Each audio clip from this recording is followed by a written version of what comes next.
I finally realized that I no longer needed a personal history. I gave it up, and that, and only that, has made all the difference in the world. You know, the nice thing about giving up your personal history is that if you don't have a story, you don't have to live up to it. All of us have these bags of manure that we carry around with us called our past, and the people who have done things to us, and the events and the circumstances, all of this stuff that we use and we bond to. And we bond ourselves to these wounds of our past, and we identify ourselves on the basis of these wounds. There's so many kids that have been raised to be safe and secure every moment. Anything that's insecure or unsafe, they don't want to be a part of, including language. And what it does is make you incredibly weak and fearful. And that's why there's so many people that are abundant that are angry all the time. Because they're angry because they're not growing. So don't get me wrong. I know some people are not a good influence. I'm not denying that. I'm just saying you're more than somebody's influence unless you obsess about it every moment and make them wrong so you can make yourself feel superior morally, psychologically, or spiritually. That's bullshit. Stop the pattern. We've all done it. Catch yourself. Because if you want joy, happiness, and freedom and an extraordinary life, it will not come from blame. Never. There's no pride that comes from blame. Who wouldn't want to take another go at something and improve on the first try by doing it again?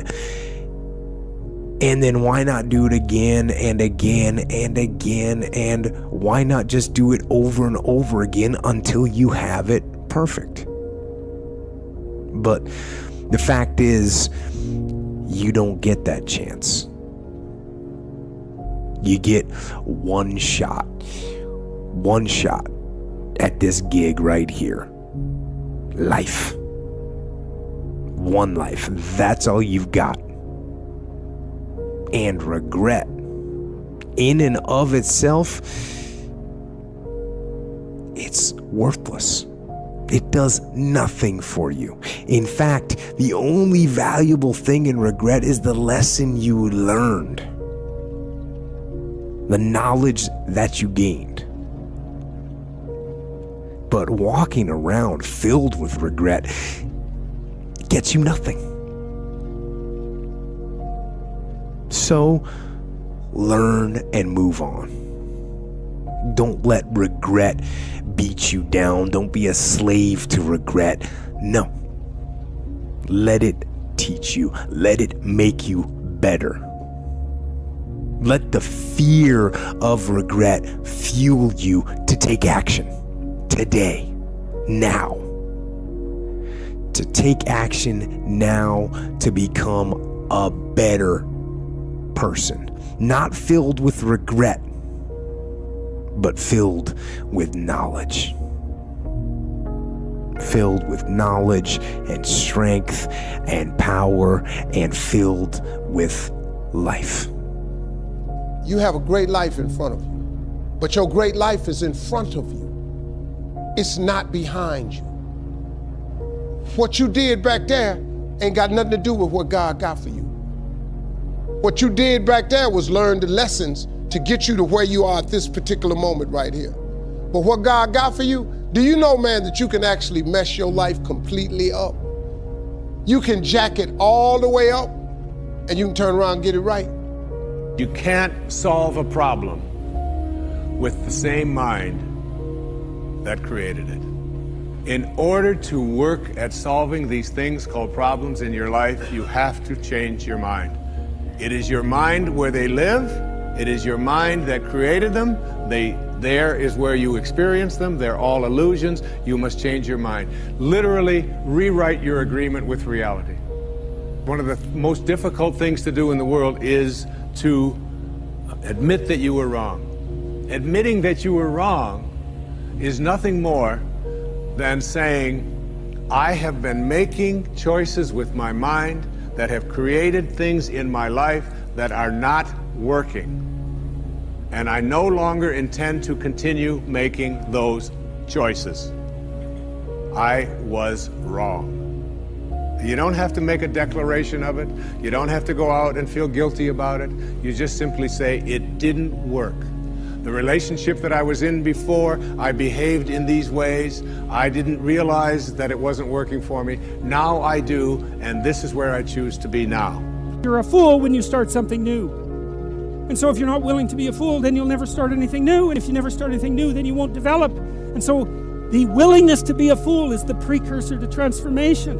And that's the same as humility. And so if you're going to write your destiny, you can do a bad first job. You're going to get smarter as you move forward. Maybe the star that Geppetto wished on was the wrong damn star. But at least it was a star, right? At least it was in the sky. At least it moved him forward. And so you say in your life, well, something grips you and fills you with interest. And you think, well, should I do that? And the answer is, if not that, then something. What if it's a mistake? It's a mistake. Rest assured. What do you know? You're going to stumble around, right? And what's going to happen is this. You're going to you're going to not stay in stasis. You're not going to wander around in circles. And I see people like that. They said, well, I never knew what to do, and now I'm 40. It's like, that's not so good. That's not so good. And you might say, well, and there is a literature too that suggests that people are a lot more unhappy when they look back on their lives about the things they didn't do than they are about the mistakes they made while they were doing things. And so that's really worth thinking about too, because there's redemptive mistakes. And a redemptive mistake would be a mistake that you make when you go out and try to do something. You know, you think, okay, I'm going to try to do this. And you're not good at it. You make a bunch of mistakes. It's like, what's the consequence if you pay attention? You're not quite so stupid anymore. That's the thing, is you've been informed by the results of your errors. And so what happens is you follow the beacon, you follow the light. And you're blind, so you don't know where the light is. It's dimly apprehended only, and you're afraid to follow it. But you decide to take some stumbling steps towards it. And as you take stumbling steps towards it, you become illuminated and enlightened and informed because of the nature of your experience, because you're pushing yourself beyond where you are, and you're going into the country that you have not yet been in, and you learn something. Alan Watts talked about the wake is not what drives the boat. The wake is just a trail that is left behind. That's all it is. And so is the wake of your life. And the wake doesn't make the boat go, and neither does the wake of your life the reason why your life is going in the direction that it is. The wake is a trail that is left behind, and it's an illusion to believe that it is the cause of your suffering or your struggles or your difficulty. Give it up. Let it go. Embrace it, understand it, get help doing that if you must, and then move into the now. Treat the past as a school. Let it teach you the mistakes you've made, the things that went wrong, the things that didn't work. Don't use the past as a burden to carry, and don't use the past as a club to beat yourself to death. Past losses, past failures, past mistakes. But let the past be a school. Tough school maybe. We've all been through some tough stuff. So if you feel good about the past, draw from it for experience and let it teach you. Early in my life, I developed this belief that life is calling not to give me something, life is calling for me to deliver things, for me to bring something to life. And I felt the joy that came from not getting but giving, and I got hooked on that core pattern, and then the pattern of learning so I'd have something to give. I said, look where I am right now.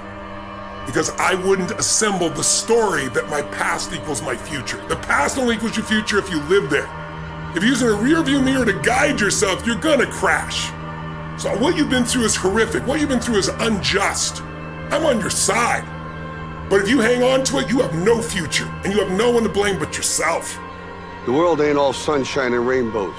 It's a very mean and nasty place, and I don't care how tough you are, it will beat you to your knees and keep you there permanently if you let it.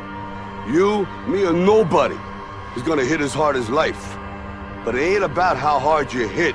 It's about how hard you can get hit and keep moving forward. How much you can take and keep moving forward.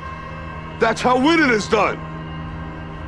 Now, if you know what you're worth, now go out and get what you're worth. But you gotta be willing to take the hits and not pointing fingers saying you ain't where you wanna be because of him or her or anybody. So never give up. Without commitment, you'll never start. But more importantly, without consistency, you'll never finish. Keep working, keep striving, never give up, fall down 7 times, get up 8. Ease is a greater threat to progress than hardship. So keep moving, keep growing, keep learning. See you at work. Thanks for staying with us until the end. If this video fired you up or gave you the push you needed, make sure to hit that like button and subscribe for more content.